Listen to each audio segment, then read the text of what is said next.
Warahmatullahi wabarakatuh. Waalaikumsalam warahmatullahi wabarakatuh. Alhamdulillah wassalatu wassalam ala Rasulillah wa ala alihi wa man walah. Rabbi shrah li sadri wa yassir li amri wa hlul 'uqdatam bil lisani yafqahu qawli. Subhanaka la ilma lana illa ma 'allamtana innaka antal alimul hakim. Amma ba'd. Alhamdulillah di hari ini kembali kita dapat mengistiqomahkan apa yang rutin kita lakukan di setiap Selasa 2 pekan sekali ini untuk bersama-sama mempelajari dan membahas syariat junjungan kita Nabi Muhammad SAW. Semoga apa yang kita lakukan ini mendapatkan keridhaan dan keberkahan dari Allah Subhanahu wa taala. Amin ya rabbal alamin. Sekali lagi saya juga mohon maaf, pekan yang lalu dan hari ini kita mengadakan kajiannya yang biasa pagi kita rubah menjadi siang waktu Indonesia karena menyesuaikan waktu saat ini, yaitu saya saat ini berada di Madinah Al-Munawwarah yang saat ini jam 9 kurang 20, sehingga pas ya kalau mengejar waktu pagi di Indonesia saya sebelum subuh di sini, maka dirubah. Tapi insya Allah setelah sepulang dari haji kita istiqomah kembali di waktu pagi seperti yang rutin kita lakukan. Memang berbicara tentang haji, para ulama telah sepakat mengatakan bahwa haji ini merupakan salah satu kewajiban yang diwajibkan pada setiap orang muslim yang kita kenal dengan fardu ain.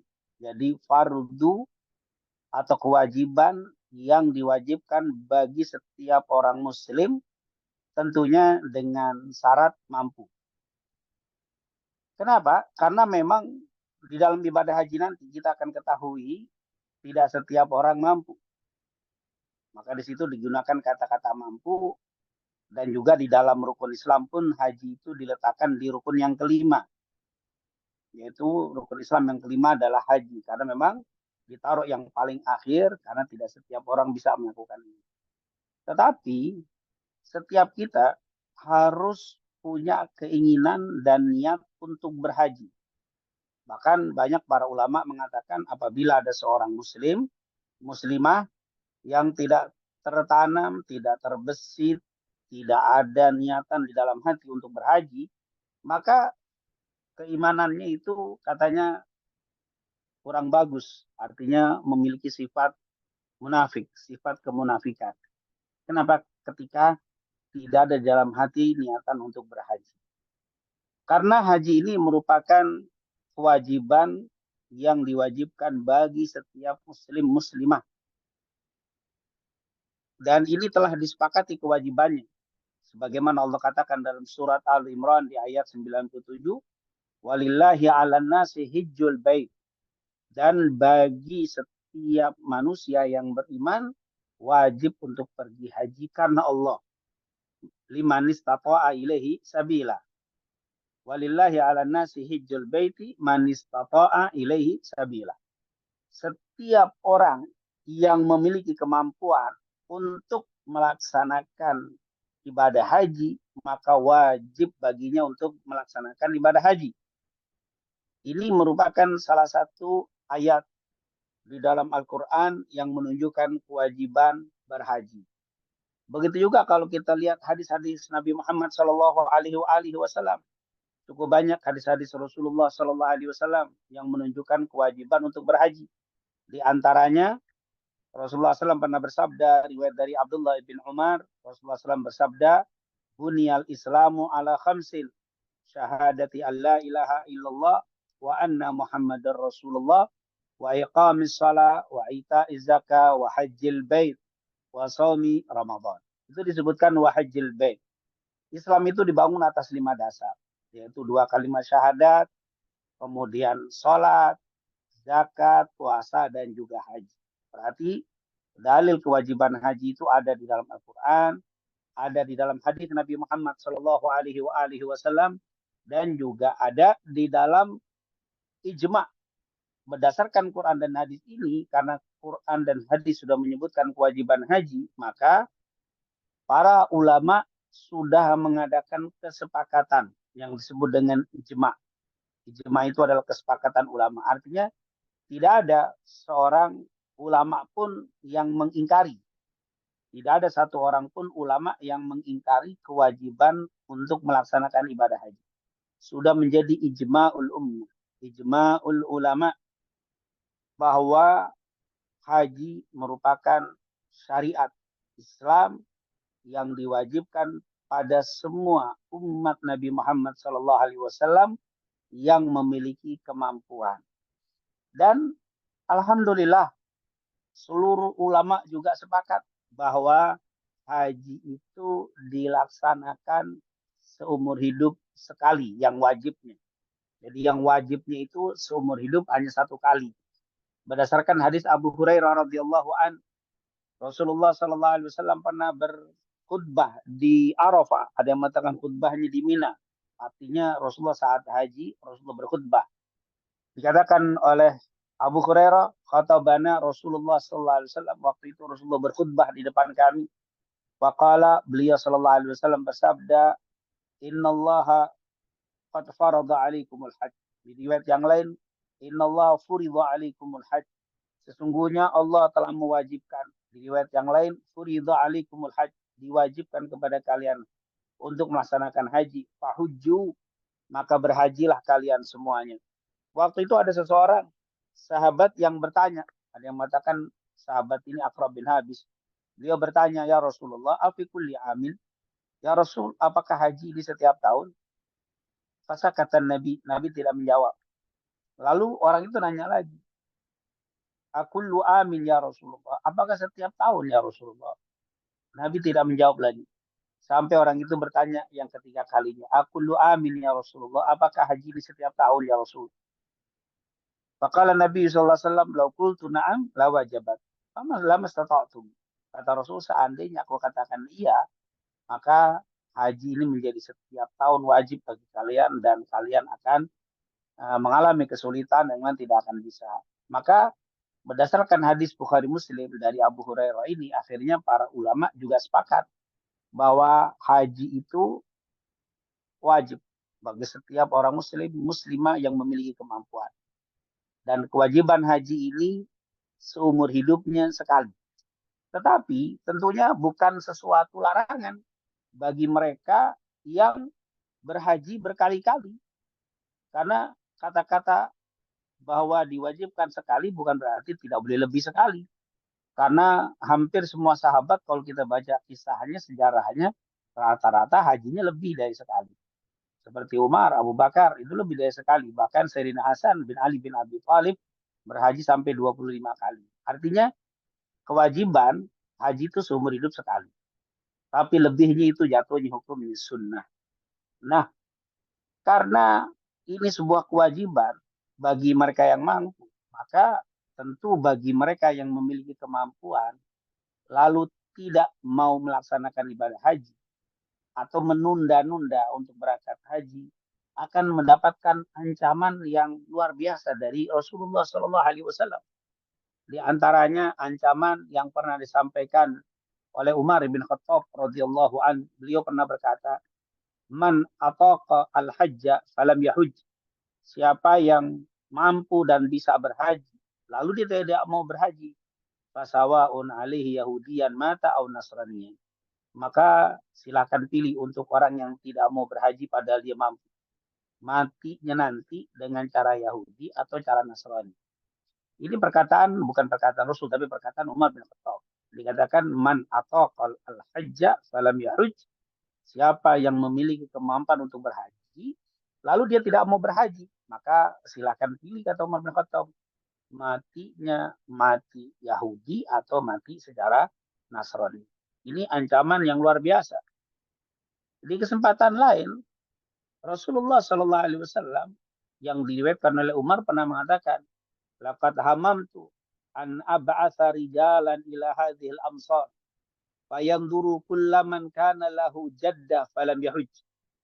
Aku berkeinginan untuk mengirim orang untuk memeriksa siapa-siapa yang punya kemampuan untuk berhaji, tapi dia tidak mau berhaji. Dia punya kekayaan, tapi dia tidak mau melaksanakan ibadah haji. Mampu untuk berhaji, tapi tidak mampu, tidak mau berhaji. Maka apa kata Rasul? aku punya keinginan untuk mengirim orang memeriksa siapa-siapa yang memiliki kemampuan berhaji tapi dia tidak mau berhaji. Untuk apa? Fayadribu alaihimul jizyah, untuk dikenakan upeti bagi mereka yang tidak mau berhaji. Kenapa? Mahum bi muslimi, karena khawatir perlu dipertanyakan keislamannya orang itu. Kenapa? Dia punya kemampuan tapi tidak mau berhaji. Ini merupakan eh, perlu dipertanyakan keislaman orang itu. Kata Umar bin Khattab, kalau ada orang yang sudah memiliki kemampuan tapi tidak mau berhaji, maka kata beliau, saya ingin dibuatkan upeti yang sebagai ganti bayaran hidup di negara Islam, dilindungi oleh Islam. Artinya, maksudnya orang yang punya kemampuan berhaji tapi dia tidak mau berhaji, maka kata Umar bin Khattab perlu dipertanyakan keislamannya. Nah, ini merupakan apa salah satu celaan bagi mereka yang memiliki kemampuan tapi tidak mau berhaji. Jadi jelas hukum haji itu wajib, fardu ain bagi setiap muslim muslimah. Kewajiban itu hanya seumur hidup sekali, tidak setiap tahun. Tetapi bila dia melakukan lebih dari satu kali itu jadi hukumnya sunnah. Tapi kewajibannya hanya seumur hidup satu kali.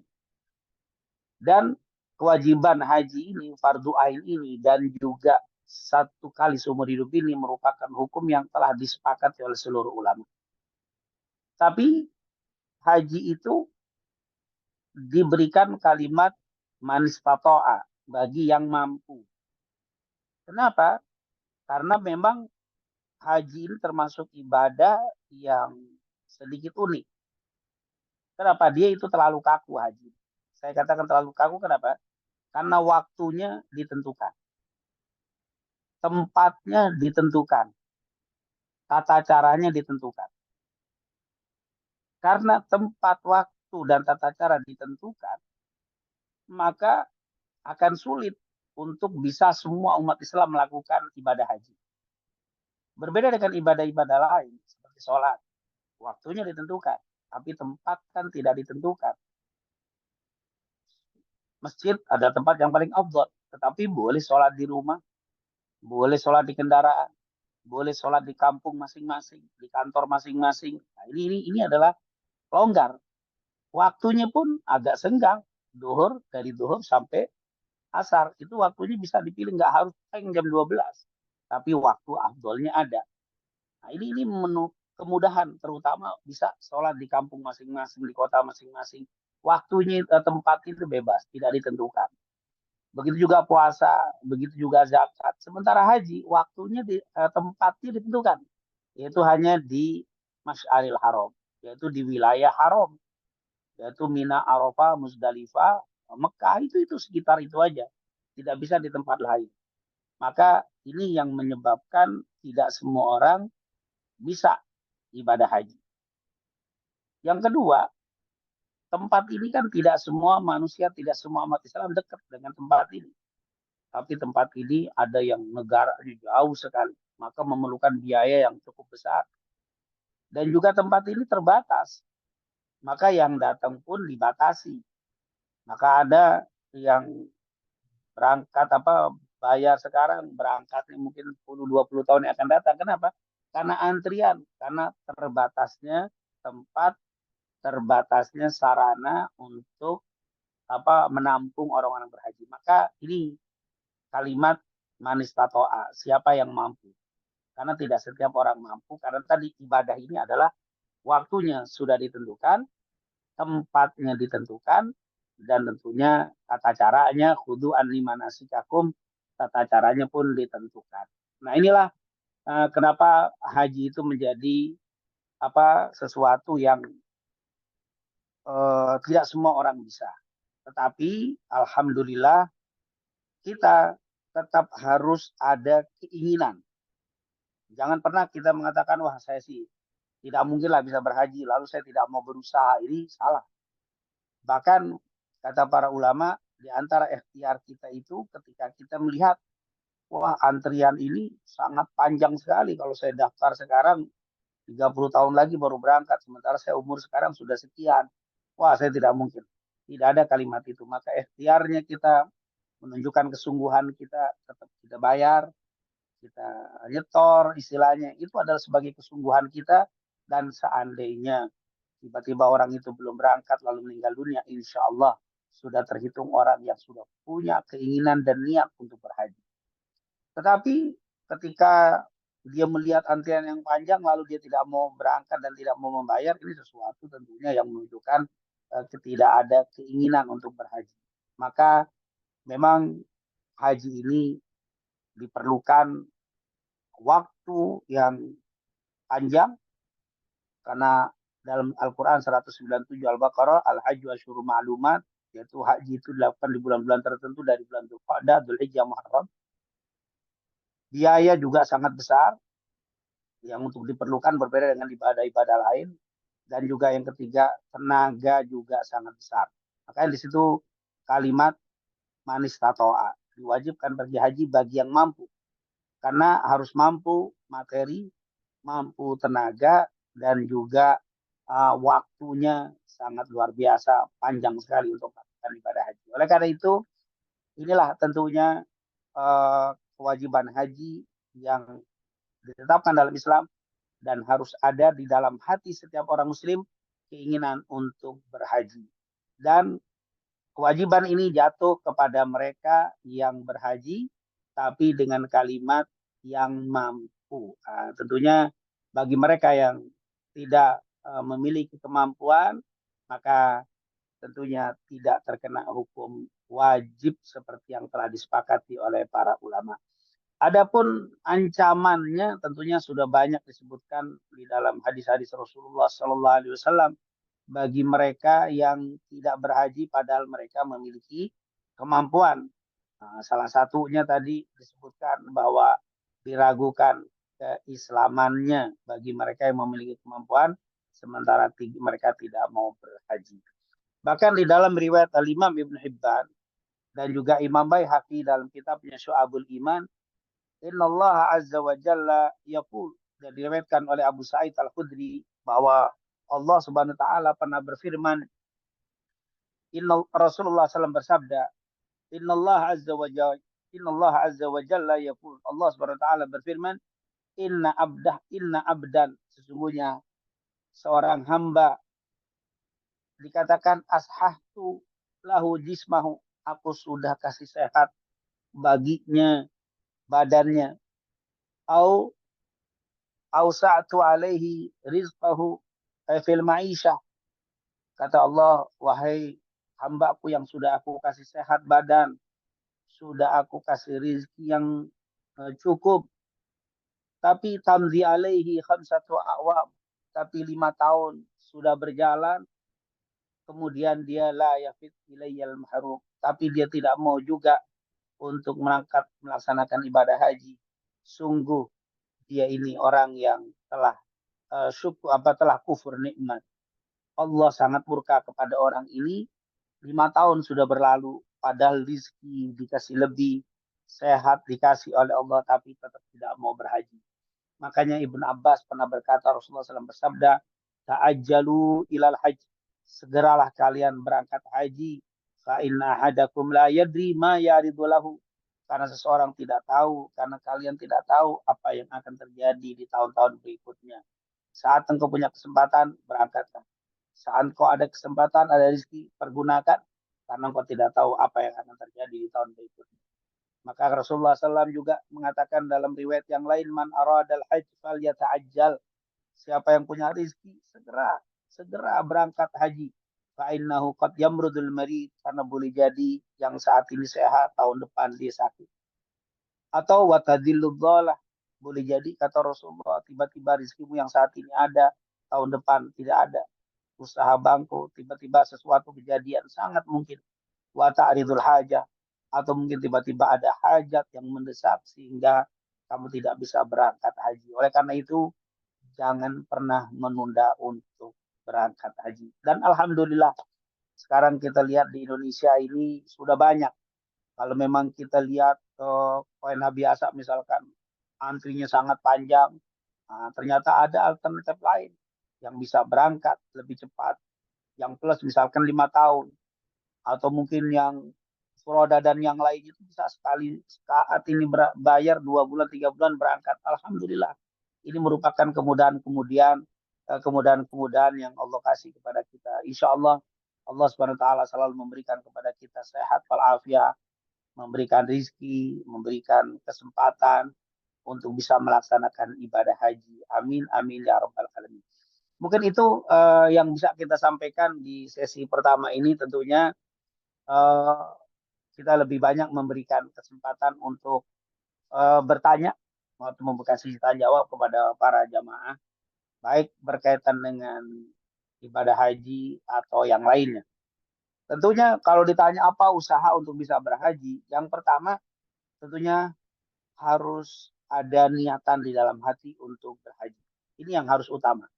Harus tertanam di dalam hati keinginan yang kuat, tekad yang bulat untuk bisa melaksanakan ibadah haji. Ini adalah yang pertama, niat. Sehebat apapun usaha kita tanpa niat, tentunya akan sulit Allah wujudkan. Kemudian karena niat itu adalah doa. Niat itu adalah doa. Kemudian yang kedua, selain niat yang harus kita tanamkan untuk bisa berangkat haji, yang kedua adalah doa kepada Allah. Berdoa kepada Allah agar diberikan kemudahan, diberikan kelancaran, diberikan jalan untuk bisa berangkat haji. Karena walaupun saat ini mungkin kita tidak megang uang, tapi jangan dikira haji itu hanya dengan modal uang.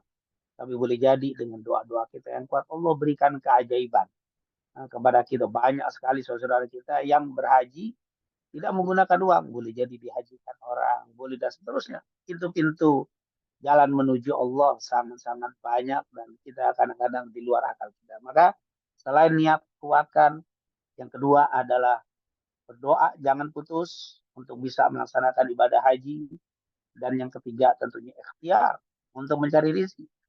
Niatkan saat mencari rezeki untuk bisa ibadah kepada Allah. Maka saat mencarinya itu dihitung ibadah. Nah, ketika saya bekerja, kenapa Bapak bekerja? Saya niat insya Allah untuk mengumpulkan sedikit-sedikit untuk bisa melaksanakan ibadah haji. Maka usaha saya untuk mencari rezeki untuk berhaji itu dihitung ibadah oleh Allah Subhanahu Wa Taala. Maka ini merupakan amalan-amalan untuk kita bisa berhaji. Dan yang keempat, jangan lupa amalkan amalan-amalan yang pahalanya itu seperti berhaji. Jadi niat, doa, ikhtiar. Yang keempat, amalkan amalan-amalan yang pahalanya seperti berhaji. Apa itu contohnya? Seperti sholat isyraq. Di dalam hadis riwayat Imam Turmudi dari Imam Ahmad dari Anas bin Malik, Rasulullah pernah bersabda, "Man shallal ghadata fi jama'atin thumma qa'ada yadhkurullaha hatta tatul asyams thumma shalla rak'atain kanat lahu ta'dilul hajj wal umrah tama tama tama." Siapa yang salat subuh berjamaah lalu dia berzikir sampai terbit matahari lalu sholat 2 rakaat, pahala seperti berhaji. Yang kedua, misalkan hadir ke majelis-majelis ilmu. Karena hadisnya riwayat Abu Umamah Al-Bahili, cukup banyak hadis yang mengatakan man kharaja ilal masjid la yuridu illa ayyata'allama aw yu'allima. Katanya man kharaja min baitihi ilal masjid, siapa yang man ghada ilal masjid, siapa yang pergi di siang hari ke masjid. Maksudnya masjid sini ada tempat-tempat taklim. La yuridu illa ayyata'allama khairan. Dia pergi itu tidak ada lihat lain dan bukan kecuali niatnya hanya untuk belajar agama. Au ya'lama atau mengajarkan agama. Tidak ada seseorang yang di siang hari pergi ke masjid atau ke tempat ibadah lalu dia belajar agama dan mengajarkan agama, illa kana lahu kal haji. Maka dia pahalanya seperti berhaji. Jadi rajinkan untuk salat berjamaah, kemudian istiqomahkan untuk bisa salat syuruk. Yang kedua, hadiri majelis-majelis ilmu. Karena di majelis-majelis ilmu, insya Allah Allah buka rezeki kita. Allah perdengarkan dengan keras panggilan haji itu di majelis-majelis ilmu. Dan yang terakhir, jangan lupa amalan, yaitu mendoakan saudaranya sedang berhaji. Berdasarkan hadis riwayat kelima Muslim dari Ummu Darda, dikatakan bahwa ma min muslimin yad'u li akhihi bi dhahril ghaib illa qala al malaku amin wa laka bimithli. Ini hadis diceritakan oleh Abdullah. Dikatakan waktu itu Abdullah ini datang ke Syam menemui Abu Darda. di rumahnya. Ternyata Abu Darda tidak ada, yang ada adalah Ummu Darda istri. Akhirnya Ummu Darda nanya kepada Abdullah ini, apakah engkau mau berhaji tahun ini? Tentu saya mau, tapi kendaraan, uang tidak ada. Maka kata Ummu Darda, berdoalah untuk saudara-saudara. Udullah ala nabi khair. Doakanlah kebaikan untuk orang yang berhaji.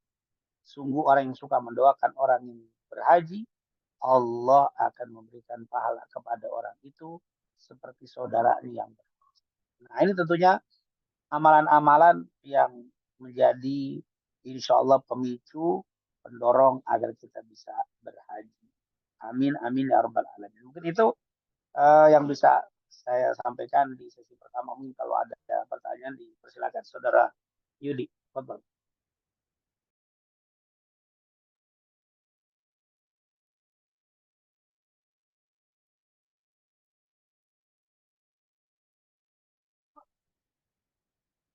Alhamdulillah, jazakallah Ustaz atas ilmu yang telah diberikan.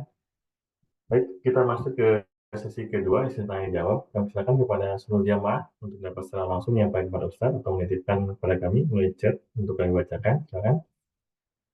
Ya Ustaz, ini mungkin ada titipan pertanyaan dari ada ada 3 pertanyaan Ustaz dari Mas Sidik. Afwan Ustadz, terkait kewajiban haji bagi yang mampu, apakah ada ukuran terkait kemampuan dari segi finansial? Misalnya memiliki uang untuk dapat haji reguler, dikatakan mampu sepanjang kebutuhan primer lainnya sudah tercukupi. Terus yang kedua, Assalamualaikum Ustadz, izin bertanya, bagaimana kalau kita pergi haji yang sedang terjadwal, sedangkan kita masih punya hutang? Terima kasih. Ini dari Bapak Nata Sanjaya. Terus yang ketiga dari Bapak Nyoman Maulana. Dengan adanya perbedaan Idul Adha dengan Arab Saudi, berarti kita di sana berhaji, kita berpuasa Arafah, ya Ustadz. Ustadz, mungkin ini yang mungkin sama dengan pertanyaan kemarin Ustadz. Mohon dijelaskan kembali Ustadz. Oke, mungkin saja Ustadz, mohon penjelasan. Baik. Yang pertama tentunya yang dikatakan mampu itu betul tadi sudah memenuhi kebutuhan primernya.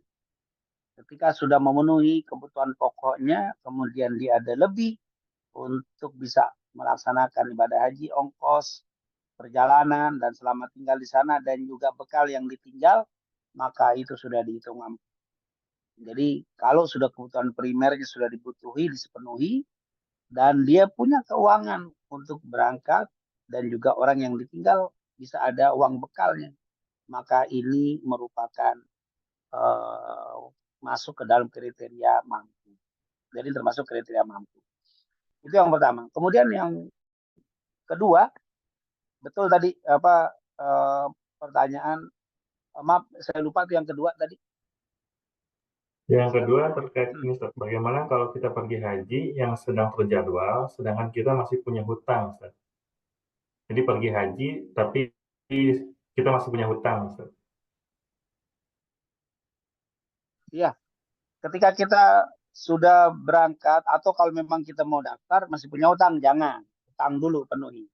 Tapi kita sudah daftar nih waktu kita sudah banyak masa apa bayar seat ya untuk kita dapat kursi, dapat porsi, sudah berjalan. Tiba-tiba di tengah perjalanan itu kita berhutang. Lalu keluar panggilan berhaji. Maka bagaimana? Apakah harus dipenuhi hutang dulu? Tapi kalau dipenuhi hutangnya, maka haji tahun ini tidak diambil, akan mundur. Apakah kita bayar haji, hutangnya kita tunda? Nah, di sini tentunya nanti kita bisa bicarakan dengan orang yang menghutangi kita. Bapak, sebenarnya ini uang ada untuk membayar Bapak yang sudah saya janjikan sekarang. Tapi tiba-tiba kok panggilan haji saya keluar tahun ini. Kalau saya bayar utang ke Bapak, ini haji saya tidak bisa penuhi dan akhirnya tertunda. Saya tidak bisa berangkat haji. Nah itu bisa kita diskusikan sama orang yang mengutangi kita. Ternyata orang itu tidak mau tahu. Enggak, pokoknya Bapak harus bayar ya. Oh harus kita penuhi bayaran kepada orang ini dan haji kita akhirnya mundur. Kenapa? Karena hutang lebih wajib untuk dipenuhi daripada memenuhi ini.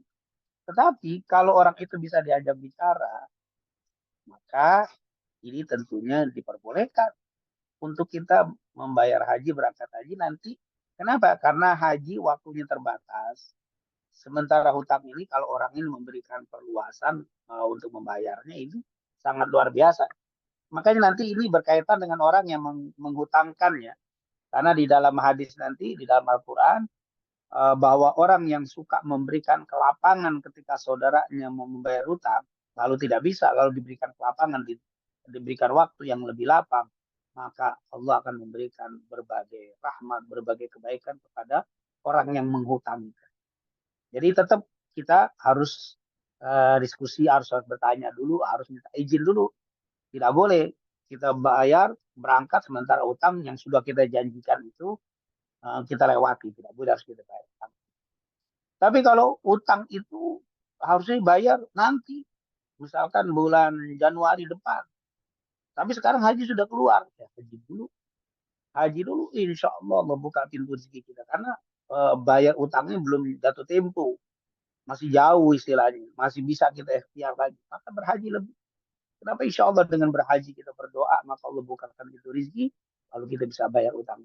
Tapi kalau waktunya bersamaan atau tidak berjauhan, yang harus kita kedepankan melunasi haji atau hutang. Hutang lebih wajib. Allahu a'lam. Itu yang kedua ya, Ustaz. Yang Iya, ketiga tadi, yang ketiga ini dengan adanya perbedaan Idul Adha dengan Arab Saudi, berarti ketika di sana berhaji kita berpuasa Arafah ya Ustaz. Misalnya perbedaan Ustaz waktu oh Ustaz. iya, perbedaan iya ya.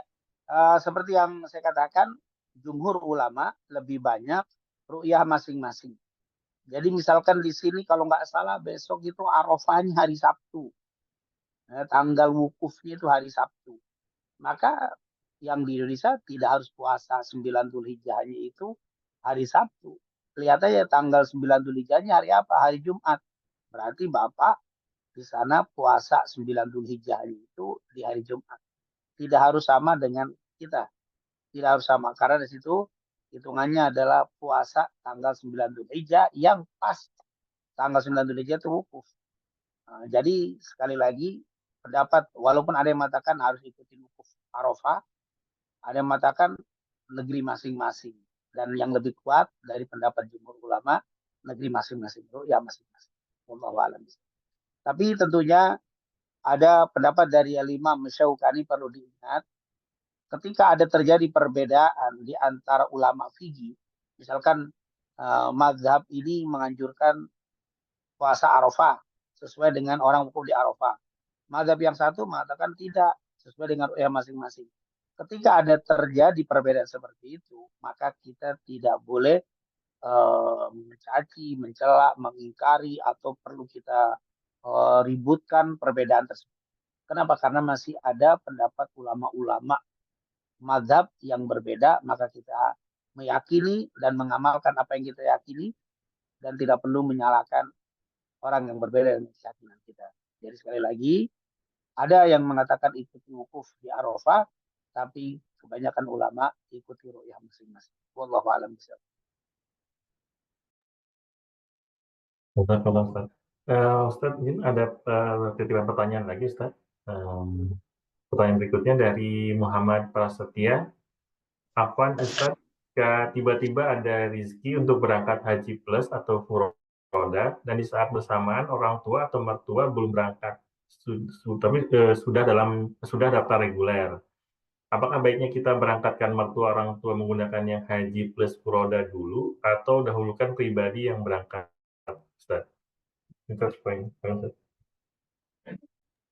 Ya, kalau memang kita mampu, kedepankan kita dulu. Karena kewajiban itu kewajiban kita. Orang tua ternyata dulu memang kurang mampu dan akhirnya dia tidak berangkat. Pas kita dewasa punya kemampuan menghajikan orang tua apa sendiri. Tentunya kalau lihat hukum, karena kita yang mampu maka kita lebih dulu. Karena kita yang memiliki kemampuan. Tetapi kata ulama, memang kewajiban itu pada kita yang jatuh. Orang tua nggak wajib, karena orang tua itu sampai tua dia tidak memiliki kemampuan, maka tidak wajib untuk berhaji. Sementara kita memiliki harta, maka yang wajib kita. Orang tua tidak kena kewajiban. Tapi Kalau kita mau memberikan, nah bahasa kita, saya berhaji bisa tahun depan insya Allah. Masih cukup insya Allah. Tahun ini saya hajikan ke orang tua. Kenapa? Melihat keinginan orang tua yang sangat luar biasa untuk berhaji. Bahkan dia sudah daftar di ONH biasa.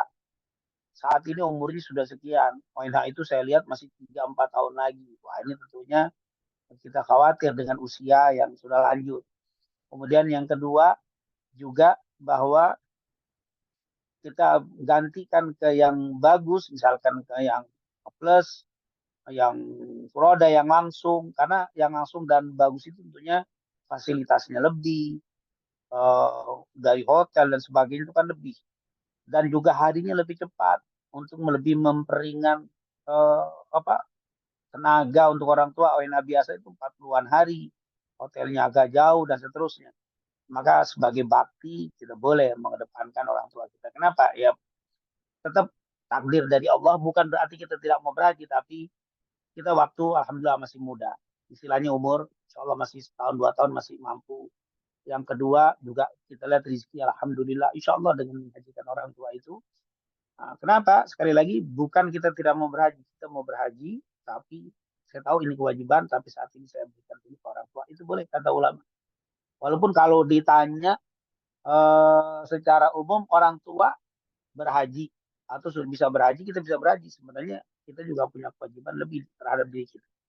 Tapi ketika melihat kondisi sekarang ya, kondisi saat ini, tentunya ketika kita biarkan orang tua kita dengan wajah biasa, ya maaf, kalau saat ini orang tua kita umur 60, maka wajah biasa itu nanti bisa 13 tahun, maka ini akan mengkhawatirkan sekali.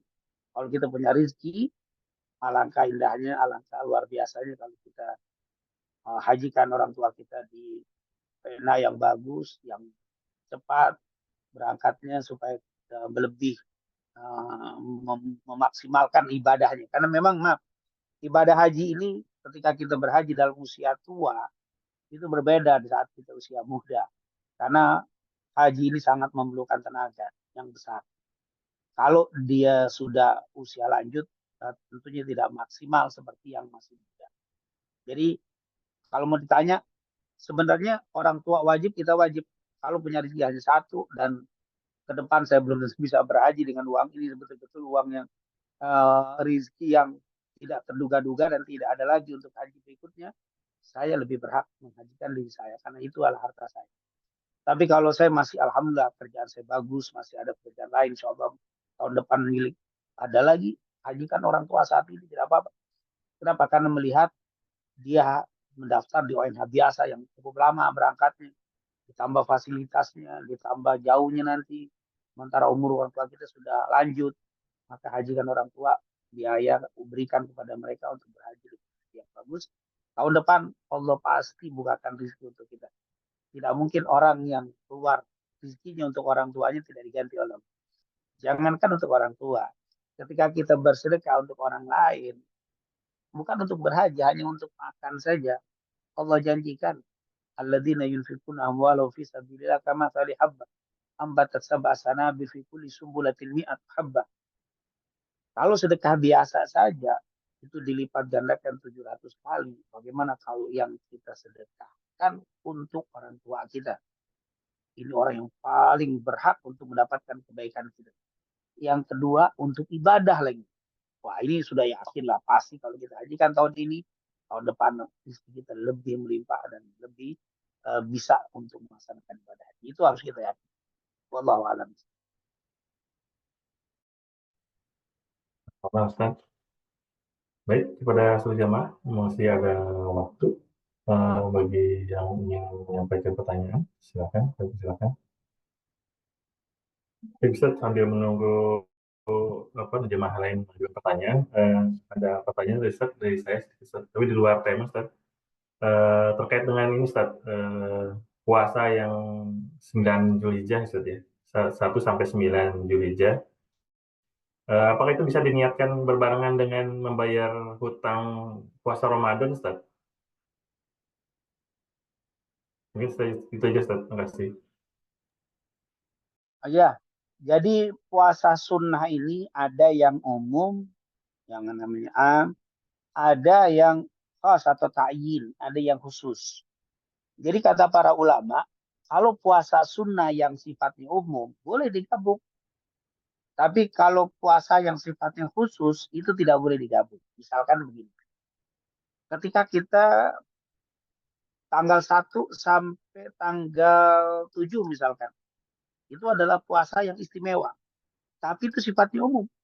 Itu puasa umum itu. Karena dalam hadis dari Ibnu Abbas, Rasulullah pernah bersabda, Bukhari Muslim, ma min ayyamin al-amalu as-salihu fiha habbu ilallah min hadhil ayyam al-ashr. Tidak ada hari-hari yang lebih mulia, yang lebih Allah cintai orang yang beramal soleh di hari itu melebihi daripada 10 hari pertama. Berarti tidak ada hadis juga secara khusus yang menyebutkan bahwa siapa yang puasa 1 sampai 9 atau 1, 2, 3, 4, 5 itu tidak disebutkan satu persatu. Hanya itu adalah hari yang paling istimewa untuk beramal soleh. Berarti ketika kita puasa di tanggal 1 Dhul Hijjah kemarin kita lihat sebagian kodok, boleh. Karena itu termasuk puasa umum, puasa sunnah yang sifatnya umum. Tanggal 1, tanggal 2, tanggal 3, tanggal 4, tanggal 5, tanggal 6, tanggal 7. Nah, 8 dan 9. Nah, ini 8, 9. 8 ini tarwiyah ya. 9 ini Arafah. Kalau Arafah tidak bisa. Karena ini ta'yin khusus. Karena ada puasa Arafah namanya. Yaitu puasa 9 Dhul Hijjah. Yang ini tidak bisa digabung dengan qadha. Karena ini puasa sunnah tapi puasanya ta'yin. Tidak bisa dilakukan di tanggal 8, tidak bisa di tanggal 10, tidak bisa khusus 9. Maka di sini tidak bisa digabung. Karena ini puasa ta'yin sama dengan puasa Asyura, tidak bisa digabung dengan qadha Ramadan. Puasa 6 hari bulan Syawal itu sudah ditentukan. Itu tidak bisa. Jadi puasa sunnah yang sudah ditentukan harinya tidak boleh digabung dengan qadha Ramadan. Bahkan kata-kata tidak boleh bukan berarti haram, bukan. Maksudnya kalau niat qadha maka jatuhnya qadha. Jadi puasa keistimewaan sunnah itu hilang. Jadi sekali lagi tanggal 1, 2, 3, 4, 5, 6, 7, 8 itu hadisnya secara khusus tidak disebutkan. Berarti sifatnya umum puasanya. Sementara 9 itu hadisnya disebutkan secara khusus. Dikatakan ahtasibu Allah saumi yaumi arafah ahtasibu Allah yukafiru sanatain asanatil lati qabla wa sanatil lati ba'd. Aku mengira kata Rasulullah SAW Allah bahwa puasa Arafah itu bisa menghapuskan dosa 2 tahun. 1 tahun yang telah lalu dan 1 tahun yang akan datang. Berarti itu puasa sunnah khusus. Maka tidak bisa digabung dengan qadha. Tapi kalau 1 sampai 7 itu umum. Maka boleh kita gabung dengan qadha. Tapi tanggal 8 ini masih khilaf. Khilaf 8 ini. Ada yang mengatakan ada anjuran puasa tarawih dengan hadis secara khusus. Ada yang mengatakan hadisnya lemah. Nah, masih terjadi khilaf ini. Apa tanggal 8 ini. Maka wallahu alam mungkin kalau mau puasa qadha yaitu dari tanggal 1 sampai tanggal 7. Tanggal 8 walaupun terjadi khilaf perbedaan di antara ulama tentang kesahihan hadisnya, yang paling tidak sudah puasa tarwiyah. Ada yang mengatakan tarwiyah itu puasa sunnah ta'yin, ada yang bilang tidak ta'yin karena hadisnya tidak kuat. Tapi kalau tanggal 9 itu nggak bisa. Itu sepakat karena hadisnya sahih. Bukhari Muslim bahwa puasa Arafah menghapuskan dosa 2 tahun dan itu adalah ta'yin dan tidak bisa digabung dengan qadha. Nah, sama dengan Arafah, dengan Asyura, saumu yaumu Asyura yukafiru sana, menghapuskan dosa tahun Asyura, sita min Syawal, 6 hari di bulan Syawal. Tapi kalau 1 sampai 7 atau 8 itu masih ada apa? Masih diperbolehkan sifat itu. Wallahu alam. Bisa, Pak. Bisa kalau Ustaz. Izin Ustaz, mungkin ada satu pertanyaan Ustaz dari Pak Cahya Setiawan Ustaz. Bagi yang Silakan. meyakini bahwa saya bacakan Ustaz. Bagi yang meyakini bahwa Idul Adha jatuh pada hari Minggu, kemudian baru mengikuti sholat Id hari Senin, karena di lingkungannya pelaksanaan sholat Id hari Senin. Bagaimana yang demikian itu Ustaz? Penjelasan Ustaz. Silakan Ustaz. Iya, memang seharusnya kalau kita puasanya tanggal 9 hari Sabtu, misalnya hari Ahad misalkan, berarti Senin puasa Id ya. Artinya Id kan Arafahnya tanggal misalkan hari Ahad, maka 10-nya hari Senin, maka Senin kita sholat Id. Tapi ternyata di lingkungan kita nggak ada yang sholat Id di hari Senin, adanya hari Selasa. Boleh nggak? Boleh-boleh saja. Nggak ada masalah karena yang penting jangan sholat 2 kali. Sholat Idnya Senin, kemudian Selasa sholat lagi. Cukup sekali saja sholat. Walaupun tentunya di masa Nabi belum pernah terjadi, ya, ini kan satu imam, satu negara itu satu. Tapi di Indonesia ini kadang-kadang ada yang lewat perbedaan sehingga sholatnya berbeda. Nggak ada masalah. Yang penting tadi sholatnya sekali. Karena 1 tahun itu hanya 2 sholat. Idul Fitri dan Idul Adha. Adapun waktunya tentunya bukan sesuatu yang hal, apalagi kadang-kadang ya misalkan saya meyakini hanya beberapa orang di kampung kita yang meyakini hari Selasa, tapi ternyata hari Senin misalkan. Tapi saya punya keyakinan di kampung itu meyakini hari Senin itu, tapi saya 10 orang meyakini Selasa.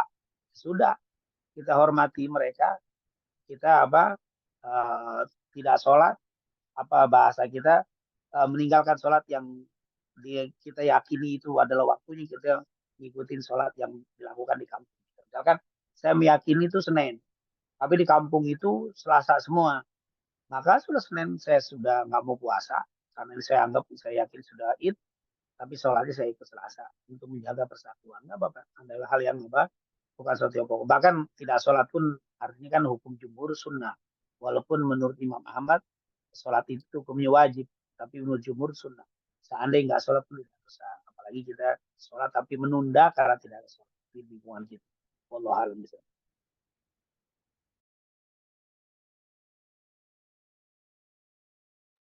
Jazakallah Ustaz atas penjelasannya.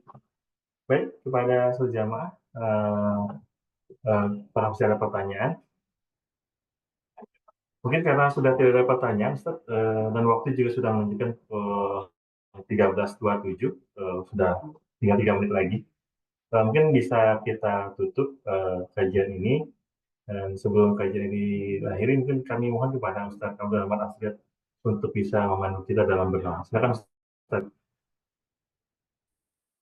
Baik, mungkin itu saja yang bisa kita sampaikan. Sekali lagi saya juga mohon maaf karena ada perubahan waktu dan juga mungkin sinyalnya kurang begitu bagus karena tadi saya sudah coba di Masjid Nabawi lebih tidak bagus lagi. Maka saya kembali ke kamar lagi untuk kajian di hari ini. Tapi insya Allah walaupun tidak sempurna seperti biasa yang kita lakukan, tetap Allah berikan kepada kita pahala, Allah berikan rahmat, ampunan, dan keberkahannya. Dan semoga ilmu yang kita pelajari ini betul-betul mendapatkan keridhaan dan menjadi salah satu penyempurna ibadah kita. Amin, amin, ya rabbal alamin. Rabbana taqabbal minna innaka antas samiul alim. Wa tub alaina innaka antat tawwabur rahim. Allahumma inna nas'aluka ilman nafi'an wa rizqan tayyiban. اللهم إنا نعوذ بك من علم لا ينفع ومن قلب لا يخشع ومن نفس لا تشبع ومن دعاء لا يسمع برحمتك يا أرحم الراحمين. ربنا آتنا في الدنيا حسنة وفي الآخرة حسنة وقنا عذاب النار وصلى الله على سيدنا محمد وعلى آله وصحبه وسلم والحمد لله رب العالمين. Mungkin itu yang bisa saya sampaikan. Sekali lagi jazakumullah khair pada Ustaz Yudi dan juga yang lainnya, semoga selalu diberikan sehat walafiat. Mungkin itu saja yang bisa saya sampaikan. Subhanakallahumma wa bihamdika asyhadu an la ilaha illa anta astaghfiruka wa atubu ilaik. Lebih kurangnya saya mohon maaf. Waalaikumsalam warahmatullahi wabarakatuh. Jazakallah Ustaz. Terima kasih banyak. Baik, kepada seluruh jamaah, terima kasih. Kami mohon maaf kalau ada kekurangan. Kami izin tutup kajian ini. Assalamualaikum warahmatullahi wabarakatuh.